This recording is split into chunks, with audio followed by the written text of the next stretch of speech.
গরমের কারণে শিক্ষা প্রতিষ্ঠান বন্ধ রাখা নিয়ে হাইকোর্ট ও শিক্ষা মন্ত্রণালয়ের ভিন্ন অবস্থানের নিরসন হয়নি।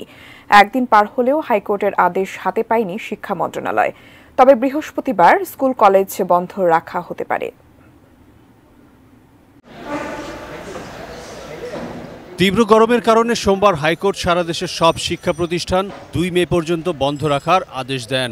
যদিও একই দিন অঞ্চলভেদে শিক্ষা প্রতিষ্ঠান বন্ধ রাখার সিদ্ধান্তের কথা জানায় শিক্ষা মন্ত্রণালয়। হাইকোর্টের আদেশের ব্যাপারে অসন্তোষ জানান শিক্ষামন্ত্রী।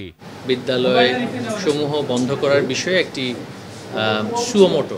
মঙ্গলবার বিকেলে সচিবালয়ে নিজের অফিসে শিক্ষামন্ত্রী মহিবুল হাসান চৌধুরী নওফেল জানান, হাইকোর্টের আদেশের কপি না পাওয়ার কারণে আপিল করতে পারেননি তারা।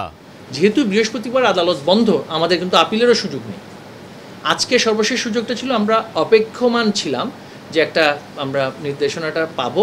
তবে যেহেতু আমরা আজকে যেহেতু বন্ধ আমরা এমনিতেই ঘোষণা করেছি, এই বিষয়ে আমি কোনো মন্তব্য করতে চাই না। তবে বন্ধ যদি বৃদ্ধি করা হয় সেটা তো আমাদের আপিলের সুযোগ থাকবেই। বুধবার মহান মে দিবসের সরকারি ছুটি, তবে এর পরদিন বৃহস্পতিবার কি হবে তা নিয়ে অনিশ্চয়তা এখনও কাটেনি। হাইকোর্টের আদেশ অনুযায়ী শিক্ষা মন্ত্রণালয় কি স্কুল কলেজ বন্ধ রাখবে, এমনটা জানতে চাওয়া হয় শিক্ষামন্ত্রীর কাছে।